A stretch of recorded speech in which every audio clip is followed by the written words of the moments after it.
Hello दोस्तों, आज हम देखेंगे हाल ही में रिलीज हुई जॉन विक चैप्टर 4 मूवी। तो चलो बिना किसी देरी के आज की मूवी शुरू करते हैं।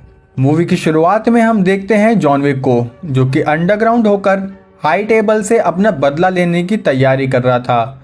यहाँ उसे ब्रॉवरी किंग ने छुपा कर रखा था ताकि हाई टेबल उसे ढूंढ ना पाए।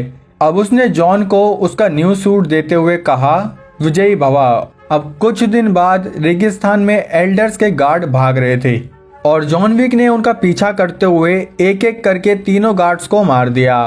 और फिर जॉन एल्डर से मिला, जो कि हाई टेबल से भी ऊपर था। एल्डर समझ गया कि जॉन अब हाई टेबल से बदला लेने निकल चुका है। जॉन उसके आगे झुक गया और बोला कि मुझे सिर्फ आज़ादी चाहिए थी। एल्डर ने बताया कि पहले वाले एल्डर के साथ साथ मेरी आज़ादी भी चली गई है, जिसमें हमें पार्ट 3 में दूसरा एल्डर दिखाया गया था और अब उसकी जगह ये न्यू एल्डर आया है। और अगर जॉन ने उसे मार दिया तो आज़ादी नहीं बल्कि उसे मौत मिलेगी, क्योंकि हाई टेबल किसी को जिंदा नहीं छोड़ता। जॉन ने कहा, हम मालूम है तेरे बाप को मत सिखा, चल। और ये कहते हुए उसने एल्डर को वहीं शूट कर दिया। और इसी के साथ अब जॉन की हाई टेबल के साथ जंग की शुरुआत होती है। कुछ दिन बाद न्यूयॉर्क के कॉन्टिनेंटल होटल में चेरोन के पास एक ऑपरेटर मिलने आया और बोला अपने मैनेजर को जाके ये लेटर दे दो। जिसके बाद वो विंगस्टन से मिला।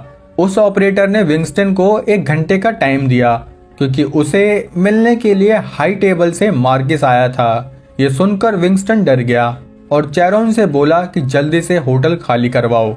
साथ ही उसने बताया कि हाई टेबल की चीजें एल्डर के बाद अब मार्किस ही संभाल रहा है। ये बताकर वो मार्किस से मिलने निकल गया। उसके साथ चेरोन भी वहां आया था। विंगस्टन ने चेरोन से कहा कि तुम्हें यहाँ नहीं होना चाहिए था, लेकिन चेरोन अपने दोस्त विंगस्टन को अकेले कैसे छोड़ देता। अब वो दोनों ही मार्किस के गार्ड चीड़ी के साथ उससे मिलने आए और यहाँ भी देखो उनका वक्त खत्म हो रहा था। मार्किस ने कहा, विंगस्टन को तो पता ही होगा उसकी गलती क्या है। विंगस्टन ने मार्किस से एक और मौका मांगा। मार्किस ने कहा कि जब उसने जॉन को नहीं मारा तभी उसने अपना दूसरा मौका खो दिया था, और जैसा कि अब वो हाई टेबल संभालता है तो वो किसी की गलती माफ नहीं करेगा। विंगस्टन ने कहा कि मैंने जॉन के गोली तो मार दी थी, पर मार्किस ने बोला कि फिर जॉन जिंदा कैसे है। चेरोन ने कहा कि जब जॉन होटल के बाहर था। अब मार्किस फिर से बोला कि वो लोग जॉन के लिए नहीं बल्कि विंगस्टन की लापरवाही की वजह से मिले हैं। जॉन को ना मार पाने की अब विंगस्टन को सजा मिलेगी। ये कहते हुए वो होटल कॉन्टिनेंटल देख रहा था और टाइम पूरा होते ही उसने कॉन्टिनेंटल होटल को उड़ा दिया। मार्किस ने विंगस्टन को बताया कि उसे अब उसके होटल की जिम्मेदारी से आज़ाद कर दिया जाता है, और उसने चेरोन को तो जिंदगी से ही आज़ाद कर दिया। अब वो आगे बढ़ा और चीड़ी को बोला कि कैन को यहाँ बुलाओ। दूसरी तरफ ईफिल टावर के पास कैन बैठा था, जो कि एक अंधा किलर है। उसकी बेटी गाना गाकर लोगों को एंटरटेन करती है। कैन को अब मार्किस के सामने पेश किया गया। मार्किस उसे उसका न्यू मिशन दे ही रहा था कि तब कैन ने कहा कि अब वो रिटायर्ड हो चुका है। फिर मार्किस बोला कि तुम हाई टेबल के एक बेहतरीन किलर हो, तो इसलिए अगर तुमने मेरा काम नहीं किया तो तुम्हारे करीबी खतरे में आ सकते हैं। अब कैन ने हाथ से पढ़ा कि उसे जॉन को मारना है। मार्किस ने कहा, तुम दोनों तो काफ़ी पुराने दोस्त हो ना, लेकिन अगर तुमने मिशन नहीं किया तो तुम्हारी बेटी भी इस दुनिया में नहीं बचेगी। अब ना चाहते हुए भी कैन को रेडी होना पड़ा। मार्किस ने पूछा कि जॉन कहाँ मिल सकता है। कैन ने बताया कि उसके कुछ ज़्यादा ठिकाने नहीं हैं, और जो है उनसे मैं अच्छे से वाकिफ हूँ। अगले सीन में हम देखते हैं होटल ओसाका, जहाँ नोबडी नाम का किलर अपने कुत्ते के साथ होटल में घुसा। उसने अकीरा नाम की लड़की से एक रूम लिया, और जिसके बाद अकीरा अपने पिता और होटल मैनेजर कोची से मिली, जहाँ अकीरा कोची को होटल की सारी जानकारी बता रही थी। ये सुनकर कोची अकीरा की तारीफ करने लगा, और फिर अकीरा ने कहा कि हमें ऐसा कोई कदम नहीं लेना चाहिए जिससे होटल पर खतरा आ सके।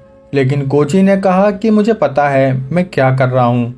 यहाँ हमें नोबडी की डायरी से पता चला कि वो जॉन विक को बहुत टाइम से फॉलो कर रहा है, क्योंकि जॉन विक की मौत पर अभी 18 मिलियन का इनाम रखा गया था, जो कि आने वाले समय में बढ़ भी सकता है। कोची ऊपर आया तो वो जॉन से मिला और बताने लगा कि हाई टेबल ने विंगस्टन का होटल सजा के तौर पर बर्बाद कर दिया है। साथ ही उन्होंने चैरोन को भी मार दिया। इसलिए अकीरा को भी इस होटल को लेकर टेंशन हो रही है।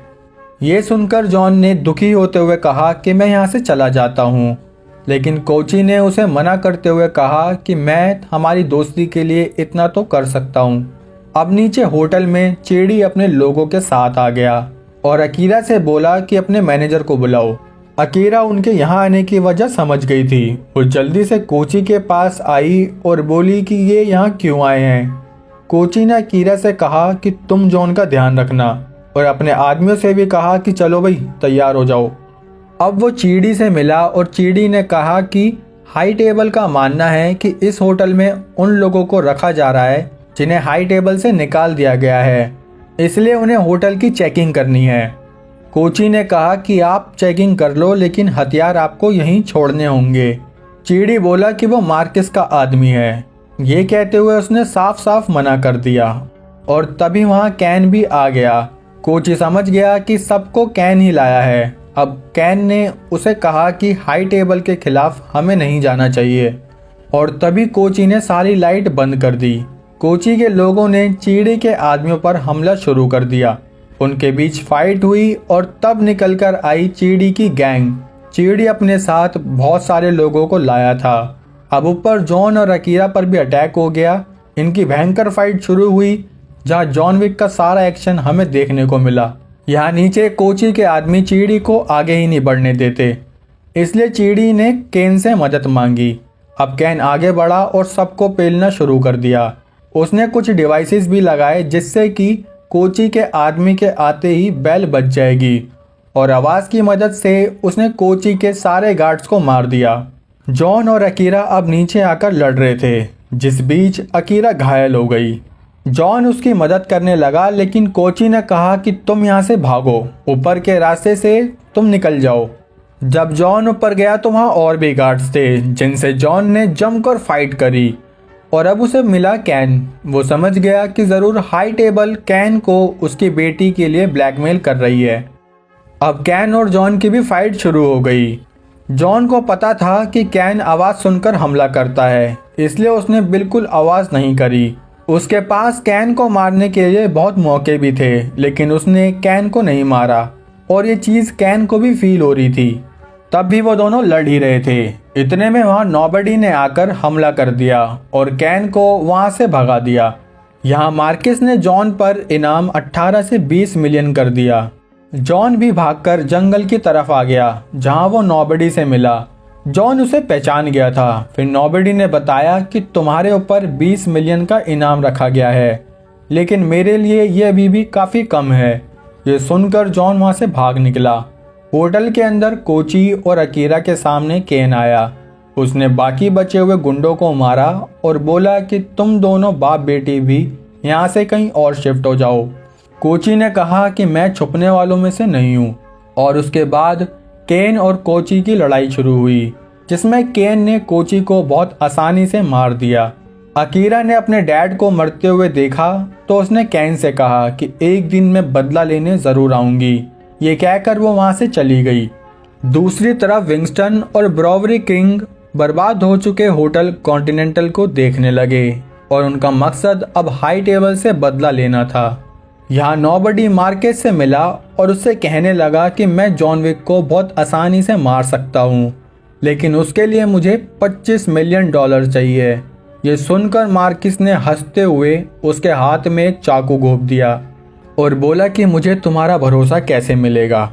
नोबडी ने भरोसा देने के लिए अपने हाथ पर एक काफ़ी गहरा घाव दिया और उसके बाद मार्किस ने जॉन की मौत का सौदा उससे कर लिया। जॉन भी अब न्यूयॉर्क में विंगस्टन से मिला और चैरोन की मौत का दुख जताने लगा।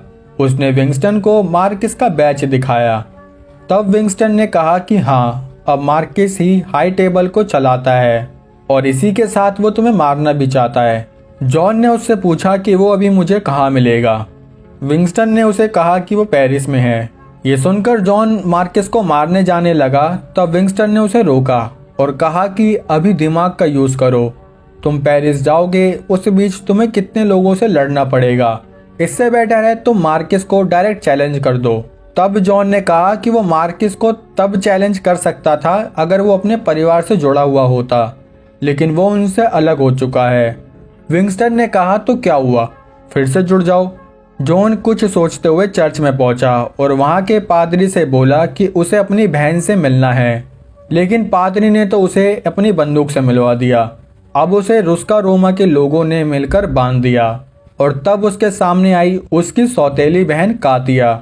जॉन ने कातिया से कहा कि मुझे अपने परिवार से अब जुड़ना है, लेकिन कातिया ने उसे कहा कि जॉन उनसे अलग हुआ था, ये वो कभी भूलेंगे नहीं, और अब तो वो हाई टेबल से भी बाहर है, साथ ही उसकी वजह से कितने लोग मर चुके हैं। जॉन ने कहा कि मैं परिवार में आने के लिए कुछ भी करूँगा। तब कातिया ने कहा अच्छा कुछ भी, तो अगर जॉन ने दूसरे माफिया के परिवार के आदमी किला को मार दिया तो वो जॉन को वापस परिवार में जोड़ने का सोचेगी। किला वही आदमी है जिसने जॉन के डैड को मारा था। अब कातिया का एक आदमी जॉन को किला के पास लेके आ गया। किला जॉन को देखते ही हंसने लगा। उसने जॉन से उसके ऊपर लगे इनाम के बारे में पूछा और उससे एक गेम खेलने को कहा। तभी वहां पर कैन भी पहुंच गया जिसे मार्किस ने ही भेजा था, और उसके पीछे पीछे नोबडी ने भी वहां दस्तक दी, क्योंकि वो तो पहले से जॉन के पीछे पड़ा था। अब किला गब्बर की तरह हंसने लगा कि इतने लोग जॉन विक को मारना चाहते हैं, लेकिन उससे पहले हम सब मिलकर एक गेम खेलते हैं। किला वो गेम जीत गया, लेकिन तभी जॉन ने उसके गले पर वार किया और फिर से इनकी फाइट शुरू हो गई। पहले तो कैन और नोबडी ने किला के आदमी को मारा और यहाँ जॉन किला का पीछा करने लगा, जो कि लाइट क्लब में पहुंच गया। अब वो दोनों वहां भी लड़ने लगे, लेकिन किला तो केले से कम नहीं था। जॉन के वार का उस पर कुछ असर हो ही नहीं रहा था, उल्टा वो जॉन को पटक पटक के पेल रहा। लेकिन तभी जॉन ने किला को ऊपर से नीचे गिरा दिया और यहाँ किला का एंड हो गया। यहाँ जॉन किला का एक दांत निकाल रहा था और वहीं नोबडी अपना निशाना लेकर बैठा था, लेकिन कैन ने उसे रोक दिया और बोला कि ये मार्किस का शिकार है। और तब तक वहां से जॉन भाग निकला। वहां से निकलकर वो कातिया को किला का दांत देने आया। अब उन दोनों ने अपने अपने हाथों पर अपने घराने का निशान लिया और अब वो दोनों अपने परिवार रुस्का रोमा से जुड़ गए। अब विंगस्टन ने मार्किस से जाकर जॉन के चैलेंज के लिए बात करी। उसने बताया कि जॉन रुस्का रोमा से जुड़कर अब उससे लड़ना चाहता है। मार्किस ये सुनते ही डर गया, लेकिन उसके पास जॉन से लड़ने के अलावा कोई और ऑप्शन बचा ही नहीं था, इसलिए ना चाहते हुए भी उसे उसके लिए तैयार होना पड़ा। उसने कहा कि आज दोपहर में हम मैच के नियम डिसाइड करेंगे। विंगस्टन ने कहा कि अगर जॉन जीता तो विंगस्टन का होटल हाई टेबल के खर्चे पर वापस वहीं बनेगा। मार्किस इस बात के लिए भी तैयार हो गया। अब दोपहर में सब हाई टेबल के सबसे बड़े ऑपरेटर हार्बिंगर से मिलने पहुंचे, जहां मैच के रूल्स को नंबर चूज करके करना था और जिसका नंबर बड़ा होगा उसका ही रूल माना जाएगा। अब रूल डिसाइड हुए कि मैच का समय सूरज की पहली किरण, लड़ाई की जगह पहाड़ी वाला चर्च और उनकी लड़ाई पिस्टल से होगी। मार्किस ने लड़ाई के लिए अपनी तरफ से कैन को चुना। उसने ये भी कहा कि उसका मोटिव सिर्फ जॉन विक को मारना है और जॉन का मोटिव था कि उसको जीतने के बाद हाई टेबल से कोई भी परेशान नहीं करेगा। अब हार्बिंगर ने कहा कि मैं आपसे सुबह मिलता हूँ और अगर कोई सूरज की पहली किरण से पहले आने में नाकामयाब रहा तो उसे सजाए मौत दी जाएगी। उनके जाने के बाद केन ने लड़ने के लिए मना किया, लेकिन मार्किस ने कहा कि तुम्हें अपनी बेटी जिंदा चाहिए या नहीं। अब जॉन चर्च में केन से मिला। केन उससे कहने लगा कि मैं हमेशा से अपनी बेटी को सेफ देखना चाहता था। उसके बाद जॉन वहां से निकलकर प्लेटफॉर्म पर ब्रॉवरी किंग और विंगस्टन से मिला। ब्रॉवरी ने उसे एक नया सूट और एक गन दे दी।